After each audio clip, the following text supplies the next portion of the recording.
জয় জয় দেবী চরাচর সারে কুজো যুগ শোভিত মুখ তাহারে বীণারঞ্জিত পুস্তক হস্তে ভগবতী ভারতী দেবী নমস্তুতে। দেখো আমাদের বাড়িতে সরস্বতী পুজো হচ্ছে। আমাদের ঘরে এবার ফার্স্ট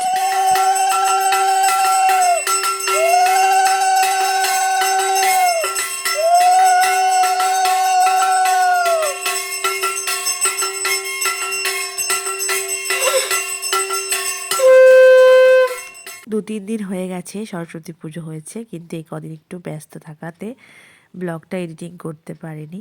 তা দেখো আমাদের ঘরে সরস্বতী পুজোর দিন একটা পুচকু হাতে খড়ি দিয়েছে। এটা আমার একটা দেওরের মেয়ে।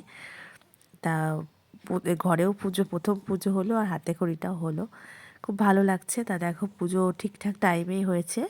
12টার আগে একটু ঠাকুরমশাই এসছে, 11:15 নাগাদ, 11:30টার পরে। তারপর 12:30টার আগেই শেষ হয়ে গেছে, মানে 12টা 15-20, 12:30টার মধ্যে। তা দেখো মায়ের মুখটা কি মিষ্টি। ছোট্ট ঠাকুর এনেছি, কারণ আমাদের ঠাকুর ঘরটা খুবই ছোট আর অনেক ঠাকুর আছে যেহেতু। আর সরস্বতী ঠাকুর তো রেখে দিতে হয় 1 বছর, অনেকে রেখে দেয়, আবার অনেকে বিসর্জন হয়তো দেয়, কিন্তু আমাদের বাড়িতে রেখে দেয়। আমাদের বাড়িতে পুজো আগাগোড়াই হয়েছে, এখনও হয়, আমার জেঠিমার ঘরে হয়। তা আমি ঘরের মধ্যে করিনি, কারণ ঠাকুর ঘরটা যেহেতু ছোট, তো সেই কারণে আমাদের করা হয়নি। কিন্তু ছেলের বায়নাতে এবার ঠাকুর ঘরে পুজো করলাম। আর দেখো তারপর সন্ধেবেলা একটু ঠাকুর দেখতে বেরিয়েছিলাম ছেলে আর আমি। স্কুলে গিয়ে দেখো কি সুন্দর সুন্দর প্রজেক্টগুলো বানিয়েছে, হাতে ড্রয়িং করেছে বাচ্চারা। ছোটোবেলায় আমরা আগে পুজো টুজো দিয়ে নিয়ে কিন্তু স্কুলের ঠাকুর দেখতে বেরোতাম দিনের বেলাতে বন্ধুদের সাথে। কিন্তু আমার ছেলে তো ছোট, আর যেহেতু ওদের স্কুলে পুজো হয় না, সেই কারণে ওকে নিয়ে আমি বেরিয়েছিলাম আমাদের আশেপাশে যে কটা স্কুল আছে। তা প্রজেক্টগুলো খুবই সুন্দর ছিল, ছেলেকে দেখাচ্ছিলাম। সব ছোট ছোট বাচ্চারা কী সুন্দর করে হাতে বানিয়েছে। তারপর দেখো আমরা এখানে এসেছি, আমাদের এখানে রানাঘাটের লালগোপাল উচ্চ বিদ্যালয়। এটা বয়েজ স্কুল, এখন ইংলিশ মিডিয়াম হয়েছে, কোয়েটও হয়েছে, কিন্তু এই স্কুলটা 100 বছর পূর্ণ হয়েছে, মানে সরস্বতী পুজোও 100 বছরই হবে। তা 100 বছরের জন্য বিরাট বড় করে অনুষ্ঠান হচ্ছে, আর ঠাকুরটাও সাজিয়েছে খুব সুন্দর। দেখো স্কুলটাকেও খুব সুন্দর করে সাজিয়েছে। আর এখানে লাইভ গানের প্রোগ্রাম হচ্ছিল। এবার 2-3টে স্কুলেই দেখলাম যে লাইভ গানের প্রোগ্রাম হচ্ছে। এরপর চলে এসেছিলাম আমরা পাল চৌধুরী স্কুলে। সব স্কুলেই একটু একটু করে গেছিলাম, ছেলে ঠাকুর দেখবে বলে বায়না করছিল।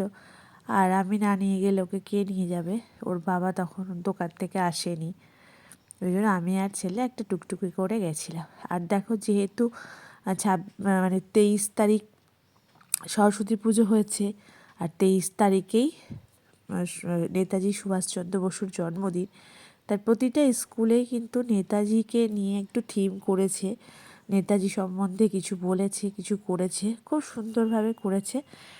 তারপর দেখো আমরা আসলাম, এটা হলো ভারত স্কুলে। এখানকার মানে খুবই সুন্দরভাবে নেতাজির যা যা মানে ইউজ করতেন, কীভাবে উনি মানে কারাবন্দি অবস্থাতেও সরস্বতী বন্দনা করেছেন, মানে আরও অন্যান্য বহু অনেক কিছু তথ্য এখানে তুলে ধরেছিল নেতাজি। আর ভেতরে যে সরস্বতী ঠাকুরটা করেছিল সেটা সাধারণ নর্মাল সরস্বতী নয়, ওখানে ফল, তারপরে বিভিন্ন ধরনের পেস্তা, এলাচ, মানে ফল, পাতা ফাতা এইসব দিয়ে করা হয়েছিল ঠাকুরটাও কিন্তু দেখতে খুব সুন্দর হয়েছিল। আর যেহেতু নতুনত্ব, মানে এরকম ঠাকুর দেখা যায় না। দেখো চারিপাশটা বোঝা যাচ্ছে আনারস, আর এখানে লাইটিংয়ের জন্য ভালো করে হয়তো বোঝা যাচ্ছে না, এই দেখতে পাচ্ছ সব কিছু ফল, পাতা টাতা এইসব দিয়ে কিন্তু করা হয়েছে। তারপরে দেখো এখানে একটা ধুরুলের সরস্বতী, এটা মনে হয় যত সম্ভব কোনো স্টুডেন্ট করেছে, এবং এটা মনে হয় গত বছরের বা কিছু হবে, ওখানে বলা বলি করছিল। তারপরে একটা বেতের সরস্বতীও ছিল। আর এখানকার মানে জিনিসগুলো খুব সুন্দর ছিল। তারপরে দেখো এখানে একটা পাড়াতে পুজো হয়েছে, সেখানে গিয়েছিলাম। বড় করে প্রত্যেকবার পুজো হয়, অনেক বড় একটা সরস্বতী ঠাকুর। এরকম 2-3টে সরস্বতী ঠাকুর দেখে তারপর আমরা আবার বাড়ি চলে এসেছি, আর দেখো আবার ঠাকুরকে বিসর্জনের জন্য নিয়েও যাচ্ছে।